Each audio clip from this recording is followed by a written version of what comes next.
Haters, ¿cómo están? Les damos la bienvenida nuevamente aquí a otra entrevista en su canal de El Hater. Esperemos que se encuentren muy bien. En esta ocasión tenemos la fortuna de poder hablar con Garrett Garlington, el bajista de la banda Cosmic Reaper, quienes los oriundos de Charlotte, de North Carolina, van a sacar su segundo álbum de estudio titulado Bleed the Wicked, Drown the Damned, un trabajo de doom metal con elementos de stoner bastante chingón, muy pesado, del cual hicimos reseña y va a estar saliendo próximamente en el canal. Va a salir el próximo viernes 26 de septiembre y lo va a hacer a través del sello italiano Heavy Psych Sounds. Garrett, thanks a lot for being here in El Hater. How are you doing, man? I'm doing great. Good to know, man. First of all, I want to congratulate you and please extend my congratulations to the band because this new album, as I was saying, is just in another level. Blew my mind away. It's heavier, thicker, darker, and I just love that. Congratulations. Thank you. That was definitely the goal. So if it came out on the other side successful, then I think that was a mission achieved. Yeah, man, in my humble opinion, it did because I have a very good time listening to it several times as of today. And I'm pretty sure the people who gets to listen to this record will be very satisfied and even surprised of the leap of quality that you make uh, according to the previous album. I mean, the album debut was very good, a little more inclined to the stoner side of metal, and this one is, Yeah. in my opinion, more doomed. But I mean, both records are just rocking. Yeah. Well, Yeah. awesome. I'm glad you dug it, man. We put a lot of time and self-editing into it to Mhm. come up with something that was ultimately what we were trying to achieve. Yeah, man, you definitely achieved that and more. And Garrett, if you don't mind, let's start with the questions that we have for you.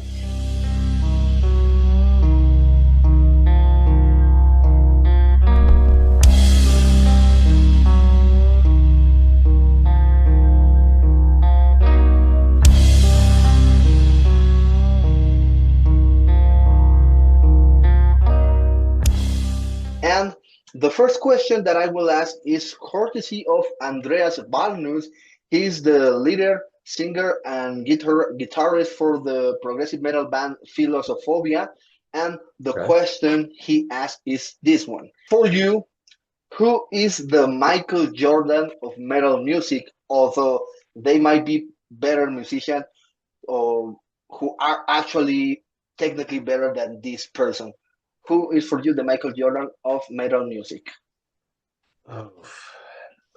It's so I don't know if you know this, but Micheal Jordan lives here in Charlotte. I didn't know that. He lives here. And many people have met him over the years, have not had good things to say about his personality. Never met your So, heroes. Yeah. so my answer, because knowing that, my answer is going to be influenced by that a little bit. Okay. Interesting. Ultimately, I mean, he's a legend. He's really good at what he does. Maybe Hmm. not the most personable guy. That's a really tough question. Yeah. I for some reason the name that comes to mind is Lars Ulrich. Lars Ulrich. Interesting response, man. I'm sorry. I hope somebody finds that interesting. I don't know. Maybe Lars Ulrich is the Micheal Jordan of metal. I mean, he's undoubtedly very successful. I Yeah. mean, Metallica, the biggest names there ever will be and ever have been. Yeah. Just like the Bulls were in the '90s, and just like Micheal Jordan was. Hmm. Uh, Micheal Jordan did a lot of branding outside of basketball with Yeah, of course. shoes, merchandise, endorsements. Change the industry. Yeah. He changed the history. I think Metallica also did the same. And I think most people like Trujillo, and I think most people like Hetfield, Yeah. and Kirk. So knowing that people here don't like Micheal Jordan, I'm gonna say Lars. Okay. Good reasoning, man. I mean, I can understand why you say his name. And yeah, to some extent, I agree with you. I mean, both changing the industry, both big names. Maybe there's better out there, but I mean, he is what it is, who he is, and definitely will be remembered for many, many years. Absolutely. Yeah, man. Thanks for your answer.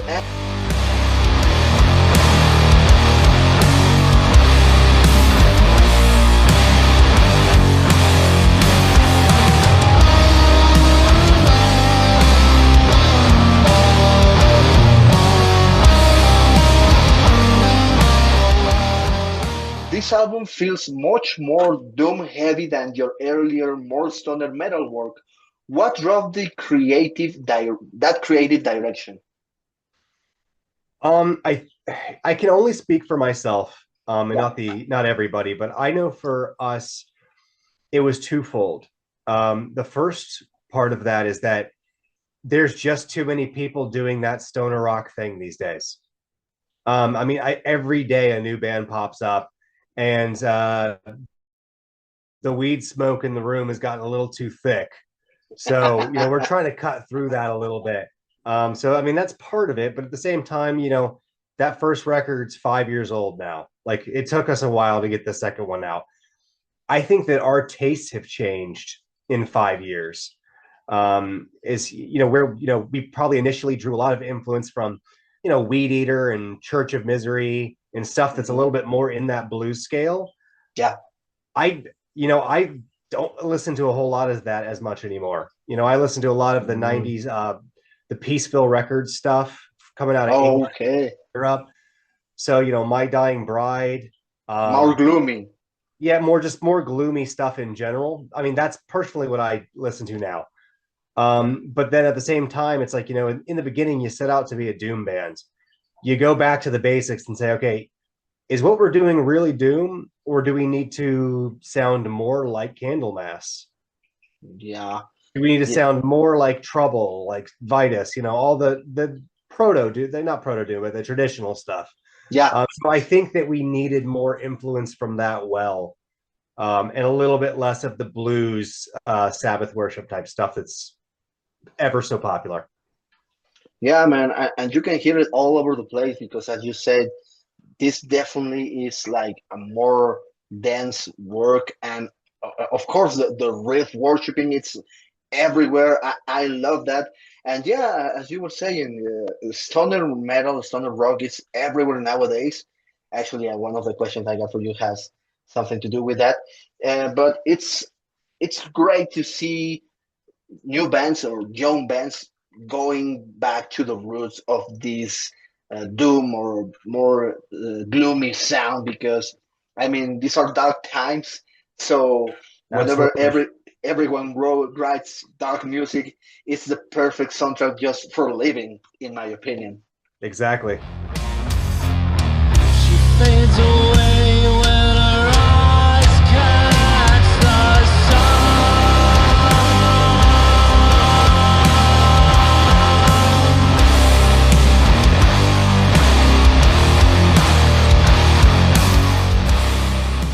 The next question I got for you is this one. This new album has this dark, evil, heavy vibe that really draws me in. What inspires you when you are writing those crushing atmospheric riffs? What inspires like the writing of these heavy riffs? I think it all starts, at least for us, and I think this is fairly true. I think that we are visual writers, and sometimes, when a song starts with a single riff, it evokes an image of something. I mean, we're all huge cinema guys. So we think of scenes in movies, or we think of something that the riff reminds us of, and then we kind of build everything else out to fulfill this vision of what it should sound like. It's not so much of just fitting, hey, I've got this riff, you've got this riff, let's force them together. It's kind of like, let's start with this one, and then we all come together and say, this song reminds me of, being on an ocean. Yeah. Then every riff after that and the whole song's vision is trying to go with a sea theme, if that was the theme. I don't think we have any ocean songs, but that was the first example. Yeah. Yeah. Graveyards, castles. I just like to, we like to come up with something that evokes images. Oh, and you definitely achieved that because, yeah, I mean, I'm also a cinema guy, and one of the things that I love the most is like just put in my headphones and just walk through the city, and that's kind of my soundtrack to my all my chores, all the things that I do, and I imagine like I am kind of in a movie or something like that. And when you stop up with a record like this one, like Bleed the Weekend from the Dam, it's the perfect piece of music that can accompany whatever you do. And with that gloomy atmosphere around it, it just turns everything into a horror movie. Like just doing the dishes, having lunch with those riffs, like just listening to Pot of Gold or Bones, it just turns into something macabre.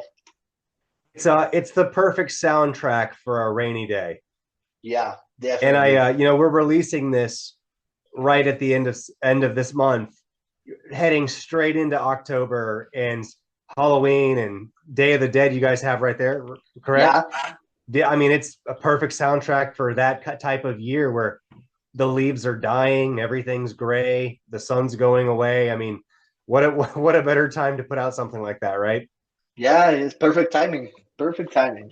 Yeah. But remember that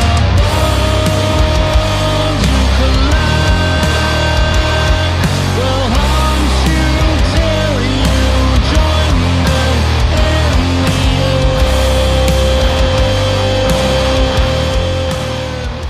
in the The next question that I got for you is this one. As musicians who have been part of the metal community, what's your perspective on how the metal scene has evolved in recent years, particularly regarding the balance between artistic authenticity and commercial appeal? How do you see the scene changing? What trends are you noticing? What I'm seeing is a lot of bands are creating like fusion bands. Like, for example, the hardcore scene is as big as it's ever been, right? Worldwide, hardcore's huge. And like you Yeah, have huge groups of people who came up in hardcore and ultimately are playing hardcore, but it may be completely death metal influenced. Or you may have hardcore bands that are completely thrash metal influenced. yeah. So they create these kind of like fusions, and then there's a bunch of bands that kind of pop up within that circle. So I Mhm. mean, that's one example, but I think that I think the scene is changing in the fact that people aren't afraid to bring in weirder influences than maybe they were in the past. I think because everything's been done before. I mean, most of the stuff we're beating a dead horse, right? Realistically, I think we're getting forced to be more creative, to bring in influences that maybe don't fit or that haven't been tried before, Mhm. to give something a fresh take on old classics. And I see that definitely in some death metal. I definitely see it in some of the stoner doom stuff. People bringing in just stuff from all over the place. Yeah, man. And do you think like this does exist a balance between uh, commercial appeal and artistic authenticity? Do you think that there's a balance or the balance is just I off? Yeah, I think there's definitely a balance, and to have any kind of success, whatever that means to you, you have to somewhat take a commercial approach to it. Yeah. You want your album art to look good. I mean, I love our album cover. Yeah. Nona from the Netherlands is a incredible world class photographer. She's got thousands of images that are just absolute beautiful, as well as dark. So it was hard to even choose one, but that was important to us. Is your album's got to look good, the production's got to be good, so your shirt's got to look good. So from the commercial standpoint, you've got to have a good product. Yeah. But at the same time, as you mentioned, there is a balance between that and artistic authenticity.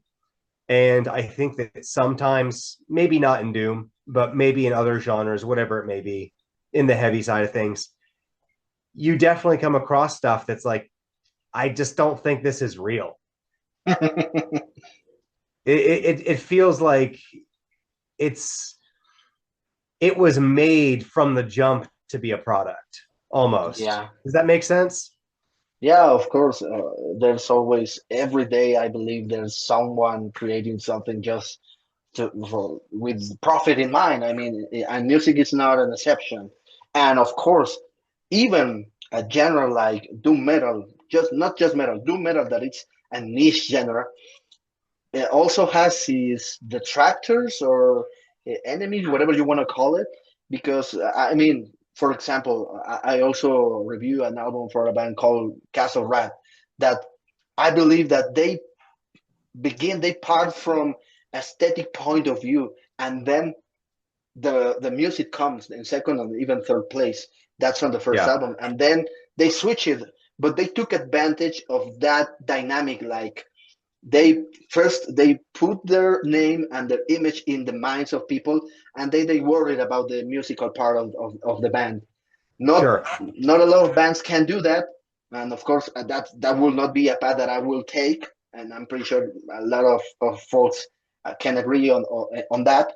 But yeah, I mean the commercial aspect, the aesthetic aspect, it's a big part of industry nowadays, and it has catch us in these days. I mean, not even doom metal is safe of this kind of commercial dynamics.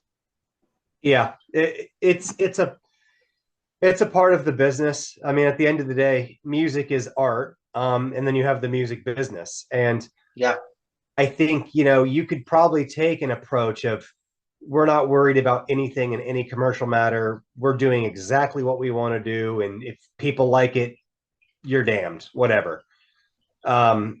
You could take that approach. I don't think bands that do it like that usually get very far. yeah, me neither. If I mean, I could be wrong. I'm not Mr. Metal. I don't know every band that's popping off around the Yeah. world wide. I just see what comes across the internet or what people recommend to me, and kind of what I see in some of the big outlets. But you have to keep a band going. You have to turn a little bit of money just to pay for recordings. Yeah, of course. People want shirts. You have to make nice shirts that people will buy so that you can print new ones. I don't know how you would go about it without any kind of commercial aspect. So ultimately, it's a balance. You got to ultimately be true to yourself. Don't try too hard, because when you do, they can see it and they can smell it on you. And it's never a good look, man. You don't want to look like a tryhard. So, Yeah, but you got to put out a good product. yeah, definitely. Definitely. And as you guys did with these two albums, it's obvious that you can put the music at the band's identity first. And with that in mind, the success of a record of a band just comes natural, because when you have this kind of songs like in this new album, it's kind of a magnetic thing. Like you just listen to the first track of the album, and then you go on, and immediately something in your mind pops up that's like, you gotta buy this, you gotta own this. So when you do this kind of work, it's just automatic to want to add it to your collection. Yeah, that's ultimately the goal. And I can think of many records like that for myself that over the past couple of years that I heard, and like you're in your the second or third song of the album, and you have to go buy it. You haven't even finished the record one way through, and you already know something incredible is here. Yeah, it's like this is a special. Just listen to the riffs, listen to some of the lyrics, the melodies in the voice. It's what captivates me of this album, because even when I am a critic of the voice of Tad, that I think is very limited, but he does maximize the output of what he has. And when you do that, that's just, in my opinion, is just an exhibition of some kind of genius. Like, well, I have these limited resources. but I can do as much as I want with this and with this rage. And of course, in this new record, that shows all the time. Yeah, absolutely.